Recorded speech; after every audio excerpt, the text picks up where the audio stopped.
Так, время 10:30 того же дня. Значит, мы приехали в клинику доктора Ноана Прата. Ну, это частный кабинет. Вот. Значит, меня сюда привезли в связи с одной небольшой проблемой. Вернее, у меня проблемы две. Проблема первая. У меня уже несколько раз возникал страшный гнойный отит в ухе. Вот. И проблема в том, что мне сказали, что, в общем, вылечить это все дело реально невозможно. Вот. Вместо этого можно не вылечить, а только как бы болезнь загнобить. Вот. Но она у меня теперь постоянно будет вылезать. Вот. А в связи с тем, что я занимаюсь еще к тому же подводным плаванием, меня это вообще все дело очень сильно напрягает. Вот. Это первый вопрос. И вопрос второй, самый главный.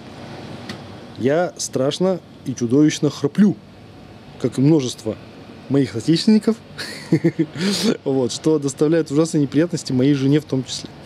Вот. И вот мне сказали, что, в общем, существует какая-то операция, что-то там вырезают, и человек перестает храпеть. Да? Вот. Операцию я делать не буду, потому что денег у меня, я подозреваю, не хватит, но проконсультироваться на это дело и, допустим, поставить себе галочку на будущее будет очень интересно. Вот. Так что вот, собственно, сейчас мы туда и идем. Если не уснем, потому что время уже и спать охота. Вот.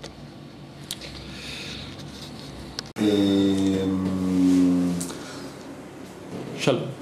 Шалом. Шалом. Так, это доктор Прат, которого меня привели. Вот. Мы будем сейчас решать два вопроса. Два вопроса. Один отит, а второй храп. Вот. С чего начнем? начнем с храпа. Начнем с храпа. יש לו שתי בעיות, שזה אוטיטיס, שהיה לו כבר כמה פעמים אוטיט. מהילדות או... לא, בזמן האחרון כמה פעמים, אבל לזה נגיע אחרי הנחירה. כן. כן. והנחירה בעצם, שזה הבעיה הראשית. האם, והוא נוחר כמה שנים כבר? С какого возраста был замечен храп, мешающий жить? Храп, это уже давно, ну лет 5 точно. לפחות כמה שנים אפילו יותר. 5 years. Alright. האם זה מלווה גם בהפרעות שינה? האם הוא מתעורר מכך? האם הוא עושה דום נשימה? האם הוא עושה שם הפרעות כלשהם מעבר לנחור נטו? Кроме храпа, тебе что-то мешает? От этого просыпаешься, какие-то проблемы с дыханием? То есть мне вообще мешает только окружающим. My wife don't sleep and kill me. Want to kill. Want to kill me. אוקיי. היא אומרת אבל הוא לא עושה הפסקות שינה. שום דבר. הוא ישן כמו תינוק, הכל בסדר אצלו, זה מפריע רק לסביבה. ללא הוסס, אוקיי. הוא עלה בשנים האחרונות במשקל, ב3-4 שנים האחרונות במשקל? Последние 3-4 года был набор веса резкий. Да, килограмм 10 я прибавил. משהו כמו 10 קילו. Сейчас пытаюсь сбросить. עכשיו מתחיל לעשות ספורט. אוקיי. טוב, תואיל לומר לו שאנחנו נשב שם על הכיסא. אני אבדוק אותו, אני אחרי זה אשים מישהו ספרי מעל חש באף. נחכה דקותיים, נסתכל על מצלמה בשני הנחיריים.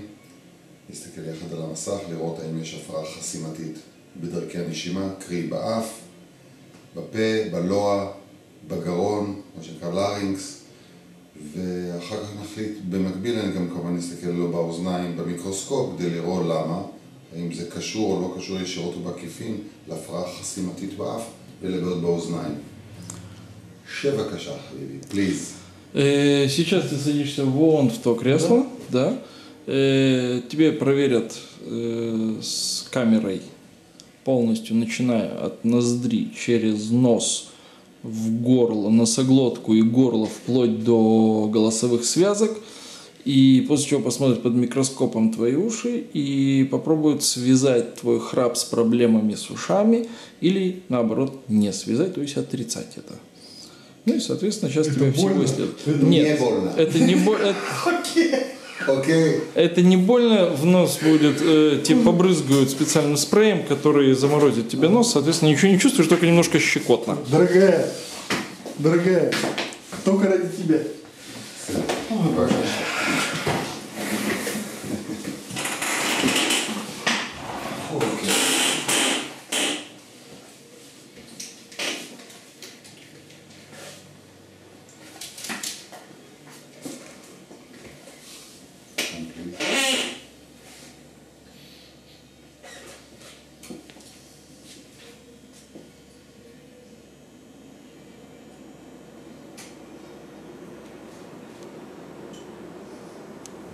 Put some spray.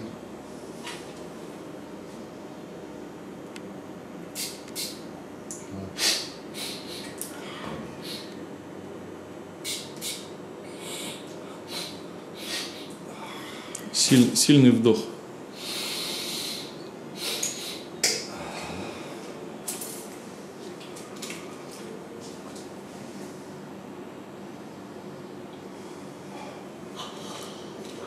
אנחנו כבר יודעים מה יש לו.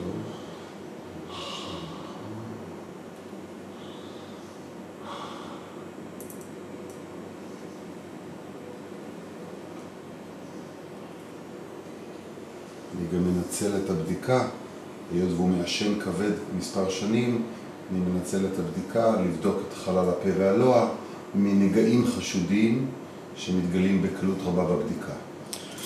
Он заодно использует момент, чтобы из-за того, что ты куришь, как неизвестно что, проверить полость рта и верхней губы, чтобы выяснить, есть ли там уже какие-то повреждения от курева, которые на начальной стадии очень легко определяются в первичной проверке.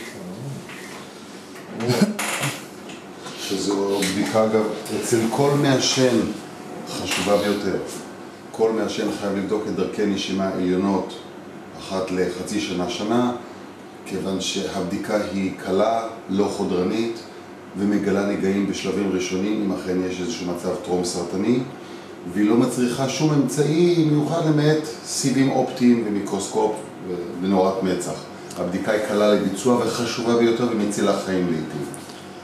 Он говорит, как раз в особенности, когда касается дела курящих, нужно проверяться как минимум раз в полгода-год подобным образом верхняя часть дыхательных путей и ротовая полость для выявления любых первичных каких-то дефектов и изменений, которые на начальной стадии решаются без проблем, а потом могут превратиться во что-то очень нехорошее.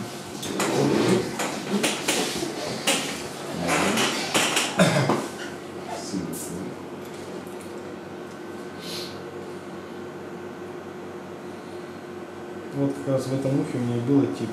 בדיוק באוזן הזאת היה לו עתיד כבר פעמיים. מתי פעם אחרונה? Когда последний раз? Этим летом, До каяться. в конце лета был. Сов каяц сахаром.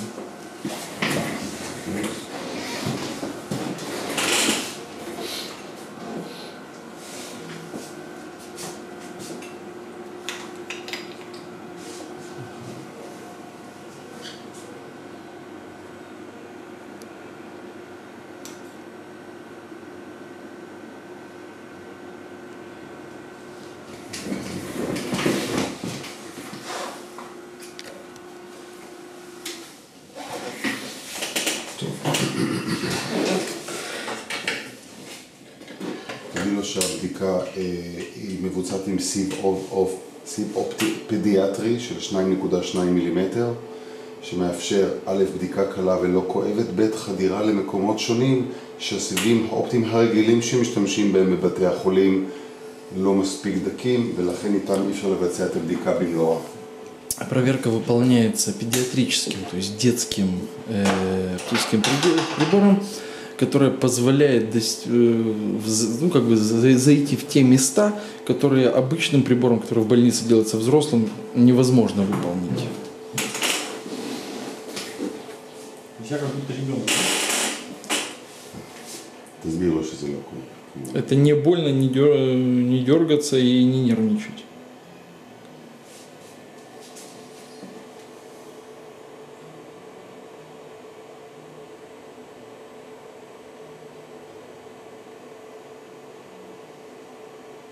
פה אנחנו נכנסים לחלל האף, בחלק האחורי. פה יש לנו את הטובה על שם אוסטחיוס, הפתח הפנימי של האוזן. אנחנו נמצאים... Задняя часть носа, как раз переход в сторону уха. יש לנו הרבה לך, הרבה, זה נקרא מקרוטה. Мокрота, сопли. כן, סופלה. אנחנו בפרינקס. Горло. לך גורלה.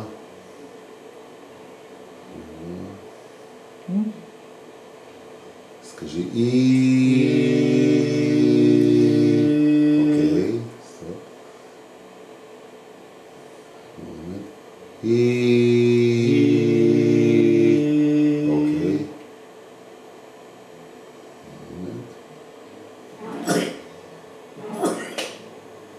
אוקיי. Окей. אוקיי, יש לנו פה את האפיגלוטיס. פשוט בצד הזה. אנחנו נצא מהצד הזה, יש לנו הרבה מאוד נזלת. סורי. Это пиздец, как чекон. סטרייץ', רגלית. מומנט. יש לנו פה הרבה מאוד נזלת.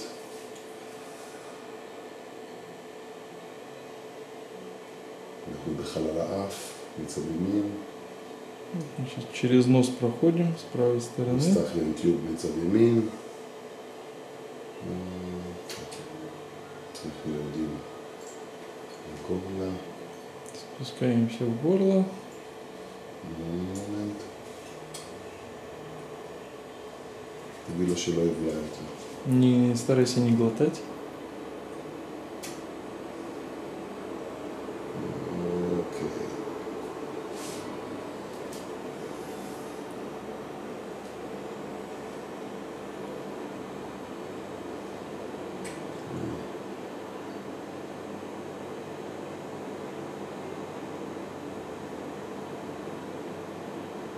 אוקיי. עוד עוד. בסדר גמור. Мне больно не было, только щекотно, досуг. Не глотай. Неприятно с трубкой в горле. אוקיי, my dear friend. Проследуйте обратно.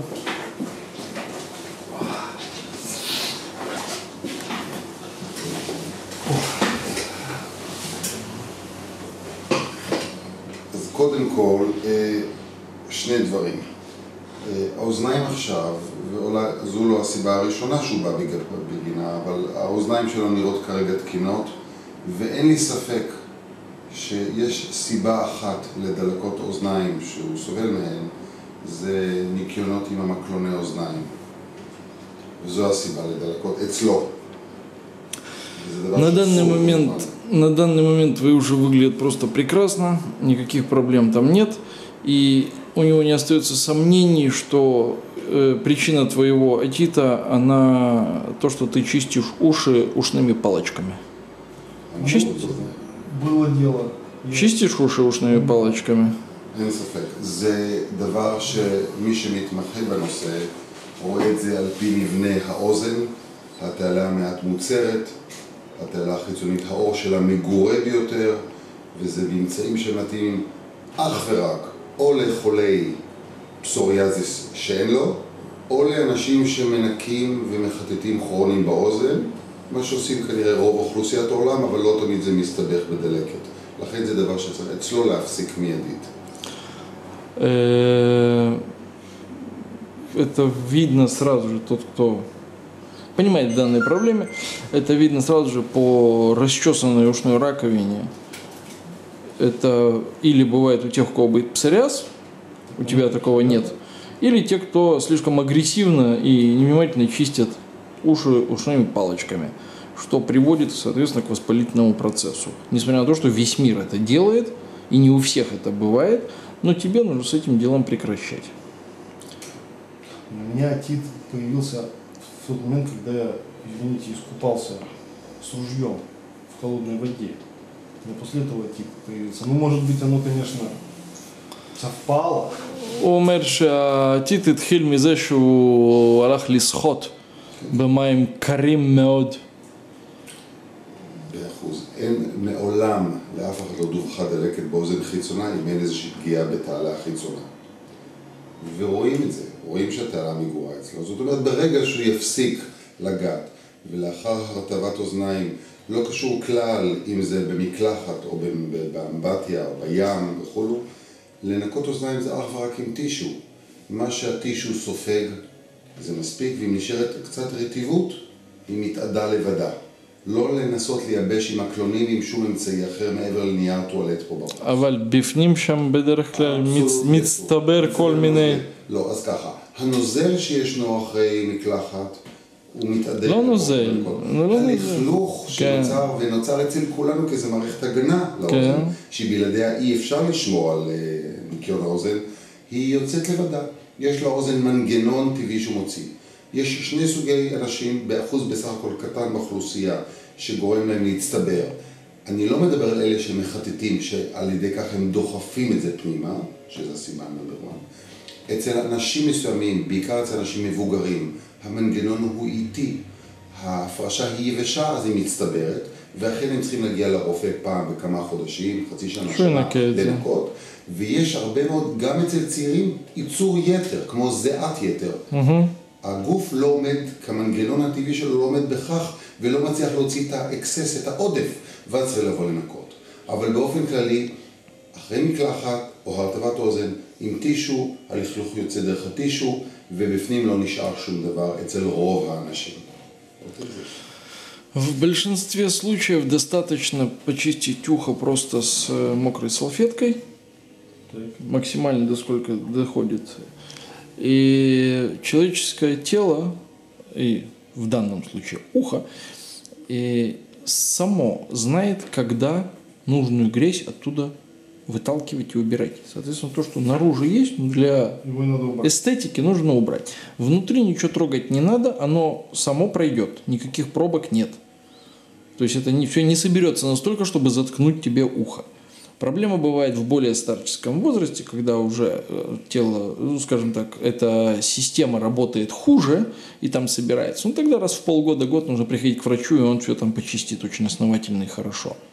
Самому там палочками ковыряться не надо, потому что в большинстве случаев ты грязь только заталкиваешь внутрь, что и плюс расчесываешь там вокруг все, что и вызывает при охлаждении или при любой другой ситуации, вызывает воспалительный процесс. То есть в нормальном состоянии, если у тебя там не повреждено ничего, если ты опустился в холодную воду, то это не вызовет никак воспалительного процесса в ушах. Вот, то есть мне мой врач сказал, что тот человек, у которого однажды уже был отит, то при любом маломальски переохлаждении этот отит будет постоянно появляться снова. Вот в чем проблема. הרופא ברוסיה אמר לו שאם כבר קרה עתיד פעם אחת, אז עכשיו בכל מצב של התקררות זה יחזור לו. אנחנו מדברים על אוטית, דלקת אוזן מסוג אחר, ותכף אנחנו נגיע לזה בבדיקה שמצאתי. אצלו יש סימנים של דלקת כרונית של התעלה, זאת אומרת, כרוניק אוטיטיס אקסטרנה, וזה רק מנגיעה. יש כאלה שלא צריכים לחטט כל היום, מספיק פעם אחת, פציעה אחת, גורמת לפגיעה במנגנון ההגנה, ולאחר מכן במשך שבועות כל הרטבת מים בנאלית, מקלחת, אמבטיה, ים, וכולו, בריכה, גורמת לדלקת. למעשה, אם לא נוגעים לאחר זמן מה מערכת ההגנה נבנית מחדש, באמת אם יש מחלות רקע שאין לו, ובזה נגמרה הבעיה של האוזן. עכשיו אנחנו נעבור לסוג אחר של דלקות אוזניים, שיכולות במקביל לקרות אצלו בכלל, אצל מעשנים בפרט.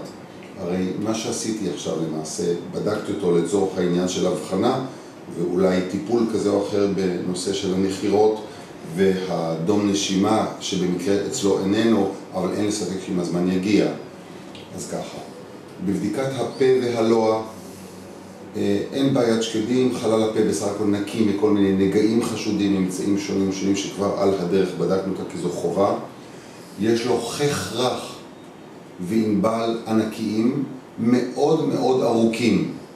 אלו ככלל שישנים בעיקר על הגב, אבל גם על הצד, רוטטים מאוד בזמן השינה, והם אחד מהגורמים היותר חשובים לנחירות אצל אנשים מסוגו. אז זה דבר ראשון שרואים כבר בבדיקת הפה והלוע עם הלופות והמשקפיים המגדילות הללו. לאחר מכן הרדמתי לו את האף והסתכלתי, אז אצלו המחיצה ישרה לחלוטין, אין כלל בעיה. יש לו מה שנקרא קונכיות האף, או השם הנוסף זה טורבינות האף, ענקיות, ואני תכף אגמר גם למה זה ככה, והם לכשעצמם גורמות בעיקר ששוכבים בגלל גודש שהאף נסתם, וברגע שהאף נסתם, ולכל אחד שהאף שלו סתום, אם בגלל מחלה, צינון או התקף אלרגי, אוטומטית יש רעשי נחירה. חלשים או חזקים זה כבר בהתאם לממצאים נוספים שיש. כמובן הלכתי עמוק יותר לבדוק האם יש איזושהי בעיה נוספת חסימתית, בסיס לשון ענק, אפיגלוטיס צנוח, בעיות באזור מיתרי הקול, בצקות, פוליפים, לא, כל שאר המערכת שלו של הלוע והגרון, קרי פרינקס ולרינקס, תקינים לחלוטין. כמובן, כל בר ברב, כל אחד שמסתכל באזור רואה שמדובר על שינויים בריריות כרוניים של מעשן רב שנים, קרי זה בצבע קצת יותר אדום, מגורה, כנ"ל על מיתרים, זה מסביר על אחת כמה וכמה שאחת לכמה חודשים, חצי שנה גג שנה, צריכים להיבדק על ידי סיב אופטי גמיש, עדיף מהדגמים הדקים יותר שאפשר להיכנס לכל מקום אפשרי. אין שם ממצא אחר חשוד שיכול להסביר את הנחירות, וכמובן אין שום דבר חשוד מבחינה אונקולוגית כזו או אחרת. זאת אומרת, לבחורצ'יק פה יש לנו שתי בעיות שונות, ששתיהן יחדיו חד משמעית, הן התורמות לנחירה הקשה, המעבר המוצע בגלל הקונכיות הענקיות, והחך הרפוי מהענבל הארוך. לגבי הנושא איך לטפל בזה או לא, היות והוא נתן אינפורמציה מאוד חשובה שבשנים האחרונות הוא עלה הרבה מאוד במשקל. אחוז לא קטן מהאנשים הללו, למרות הממצאים, ירידה דרסטית לפחות או כמעט במשקל שבה הוא עלה, מקטינה את האפשרות אחר כך לנחירה, ולעיתים זה אחד הפתרונות, ואכן אתה שואל את הבן אדם, עלית במשקל, עלה במשקל, ירד במשקל, יש סיכוי גדול מאוד שהנחירה שהופיע פתאומי לפני כמה שנים, תיעלם לו. זה אחד. עכשיו, במידה ומדובר, היות ולא מדובר על אדם שהוא אוביז, שהוא ממש שמן, הוא מעט מלא, אבל זה הכל. האופציה הבאה למנוע את הנחירות, הן שתי אופציות. אופציה מכשורית או אופציה ניתוחית. אופציה מכשורית היא לישון עם מכשיר שנקרא סיפאפ, מכשיר ידוע, למעשה ישנים עם מסכה קטנה על האף, מחוברת לאיזה מכשיר קטן, שאומנם לא עושה רעש, אבל למעשה היא שולחת אוויר בלילה בלחץ חיובי וגורמת שהנתיב אוויר יהיה פתוח כל הזמן ולא ייסתם. זו בדרך כלל עדיפות שאנחנו ממליצים או לוקחים אותה, משתמשים אנשים שלהם בעיות נוספות שבגינן אין להם אפילו את האופציה הניתוחית. או לחלופין נשים שמסיבות אחרות לא רוצים להתנתח. האופציה השלישית, שמנינו את הירידה במשקל או מכשור, זו אופציה ניתוחית. שהאופציה ניתוחית במקרה שלו היא יחסית קלה, היא כוללת הורדה של הטורבינות של הקונכיות התחתונות כמעט עד בסיסן. מצד שני, כריתת חלק העודף של החך הרך עם הענבל, שזה עושים בזמן ההרדמה, מודדים את החלק העודף, מורידים אותו. למעשה, מחד פתחת את נתיב האוויר האפי, מצד שני הורדת וסילקת את הרקמות הרוטטות. במקרה שלו, לאור העובדה שאינו שמן, לאור העובדה שאין ממצאים נוספים, אין ספק שזה יכול לפתור לו את בעיית הנחירות כמעט ב-95%, וגם שזה יש סיכוי שהיא תישאר נחירה, היא תישאר נחירה קלה ביותר ובלתי למעשה נשמעת על ידי הסובבים אותו, אלא אם מסתכלים עליו כל הלילה ובודקים אם הוא עוד חי או לא. Так вот, по поводу отита, что есть разные типы отита и причины отита, но в данном случае, из того, что он осмотрел, изнутри нет вообще никакой причины к хроническому отиту, а снаружи к хроническому отиту именно приводит то, что не ушная раковина, а дальше все травмировано, и как следствие при охлаждении или любом другом попадании воды, вода это инфекция, потому что она с собой несет, там, размывает все, и попадая, соответственно, в то, что ты расчесал. Дальше то, что проверял доктор, это причины твоего храпа. Так. Это есть две причины, которые к этому приводят. Первое, в носу у нас есть то, что на иврите называется кунхиот, на английском турбинут. Это строение носа, на котором находятся, собственно говоря, рецепторы защиты, фильтры и все остальное. Вот. Но так как их там очень много, у людей это структура носа, есть, скажем так, то, что перекрывает дыхательные пути и, соответственно, мешает, в определенный момент мешает дышать. Вот. И в момент, когда их много, и они мягкие, соответственно, когда спишь, особенно на спине, и они начинают мешать поступлению воздуха, соответственно, нос прекращает дышать, ты открываешь рот и дышишь ртом. Так. Тут вступает в проблему вторая проблема, которая была обнаружена во время проверки. Это то, что называется переизбыток мягкого неба. Вот там дальше. Да, не кость, а дальше то, что мягкое. В момент, когда, опять же, это физиология. В момент, когда есть больше, чем нужно, скажем так, ты лежишь на спине, соответственно, в определенный момент нос затыкается, начинаешь дышать ртом, это как мембрана начинает играть в горле и, соответственно, вызывая храп. Вот. Решение данной проблемы есть тремя путями. Первое – это интенсивное снижение веса, потому что это также повлияет и на эту часть тела. Угу. Так, раз. Второе – это то, что доктор называется с помощью аппаратов. То есть есть специальный аппарат, это такая мини-маска на нос, и небольшой аппарат, который бесшумный абсолютно, но он поддает под давлением воздух в нос. То есть это спать в такой Это спать в такой штуке. Вот, спать в такой штуке, соответственно, в момент, когда она подает в нос достаточно воздуха, это не заставляет тебя открывать рот, и ты спишь, в принципе, без храпа. Вот. Третий вариант – это операция, которая, с одной стороны, в носу удаляет излишки вот этих самых турбин, так называемых, которые позволяют тебе дышать более свободно и, соответственно, не вызывают вот этого вот нехватки воздуха и открытия рта во время сна. Но и параллельно с этим удаляют часть неба, часть мягкого неба. Причем удаляют его только после того, как в момент, когда ты засыпаешь под наркозом, они точно видят, что свисает и перекрывает дыхательные пути.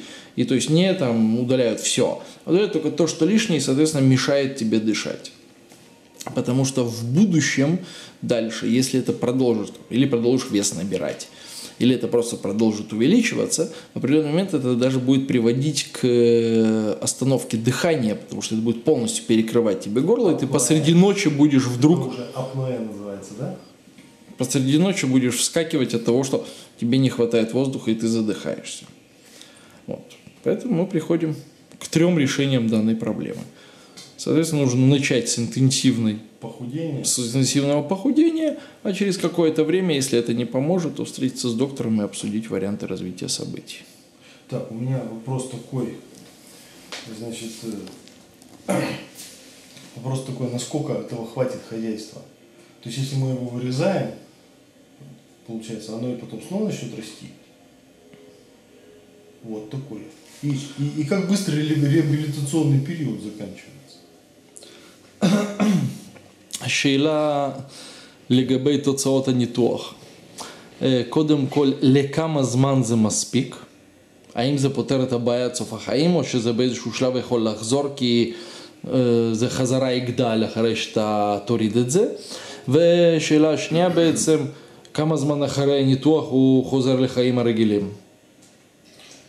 א', לפי מה שהבנתי, גם היום כבר אין לו חיים רגילים, כי הוא מקבל מכות בלילה. אבל בכל מקרה, כשמורידים בשיטה הזו שעליה דיברתי, את הטורבינות, א', הן לא גדלות יותר, ב', החך הרך בוודאי לא גדל יותר, למעשה התוצאה המתקבלת היא לכל החיים. כמובן, אם המטופל, במקרה זה, האדון פה, עולה הרבה במשקל, עלייה במשקל לכשעצמה, אני לא מדבר על עוד 5 קילו, אבל עלייה של עוד 20 קילו, גורמת מלכתחילה לנחירות מסיבות אחרות פיזיולוגיות. אז זאת אומרת, אין פה איזה גרנטי providing, בתנאי שהוא כמובן יישאר במשקל הזה, אז התוצאה מתקבלת אחרי 2-3 שבועות, היא אותה תוצאה שתהיה גם בעוד 3-4 שנים כמובן. ובעוד 20 שנה? סיים, זה הכוונה. אם הוא נשאר באותו משקל. אם הוא נשאר, כמובן, ודאי, בוודאי. עכשיו, דבר חשוב רק לדעת, אחרי הניתוח הזה, כדי שהניתוח יעבור בהצלחה רבה, הוא שאל לגבי ההחלמה. אחרי הניתוח הזה יש טמפונים באף, מספר ימים. לאחר מספר ימים מוציאים את הטמפונים כמובן, שהיא פעולה לא כואבת. ולאחר מכן, 1 ליומיים-3 אני מזמן אותו לכאן, לנקות לו את האף מהצטברות של כל מיני הפרשות יבשות שלא נוקו בעצמם ולא יצאו מעצמם. למעשה, הטיפול לאחר הניתוח הוא כשבועיים בערך. זאת אומרת, לאחר כשבועיים אני מבקש ממנו להיות כאן בקרבת המרפאה שלי, כדי שאני אוכל לזמן אותו 1 ליומיים-3 לטיפולים. לאחר כשבועיים יכול לחזור למקום מגוריו, ובזה נגמרה הבעיה בגינה הוא בא אליי מלכתחילה.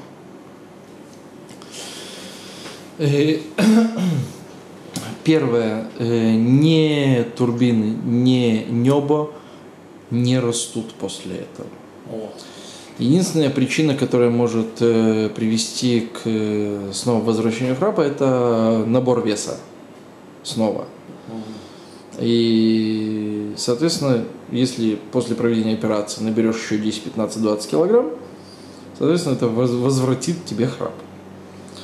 Вот. В случае, если нет, следишь за своим весом, то данная ситуация начинается примерно 2 недели после операции, то есть результат достигнут, и после этого остается на всю жизнь.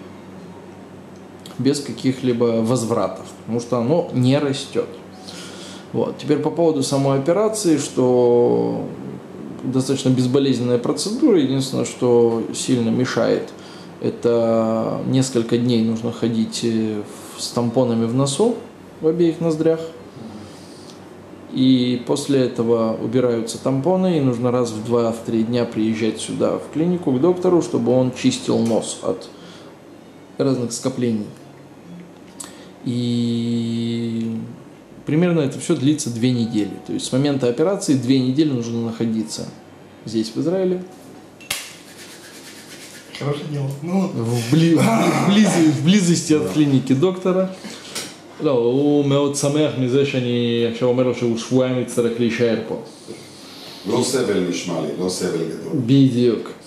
אז и все, то есть через 2 недели достигается полный результат от данной операции, и, соответственно, можно возвращаться к обычной жизни без каких-либо последствий.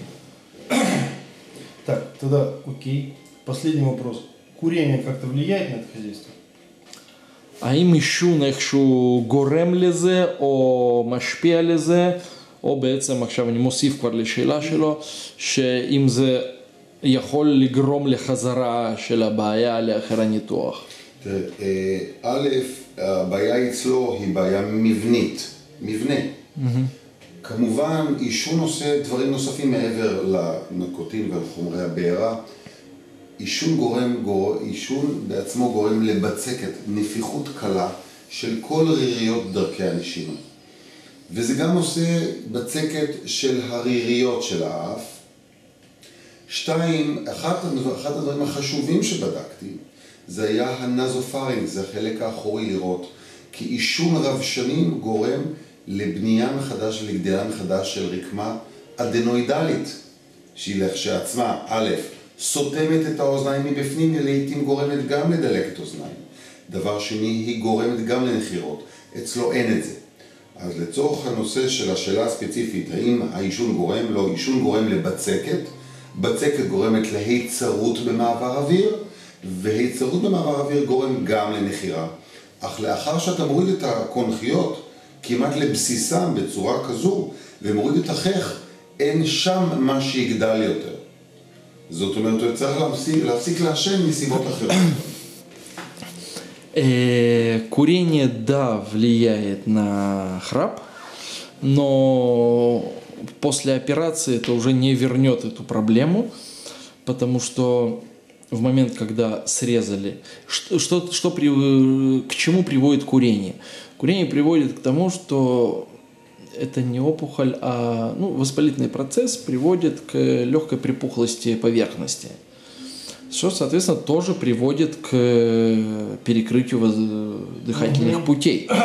Вот. Теперь, как в данной ситуации, это только ухудшает твою физиологическую проблему.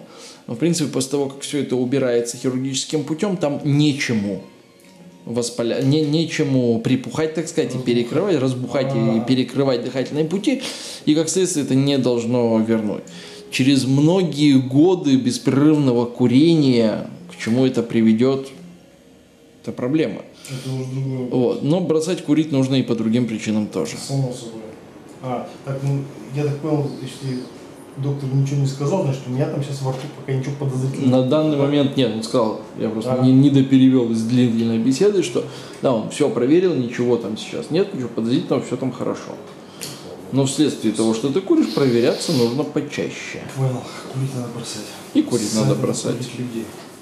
Так, ну что, собственно, все, я все выяснил. Окей. Будем худеть, а потом готовиться к операции. נוריד את המשקל, ואחר כך אם זה לא יעזור, נתכונן לניתוח. בשמחה רבה.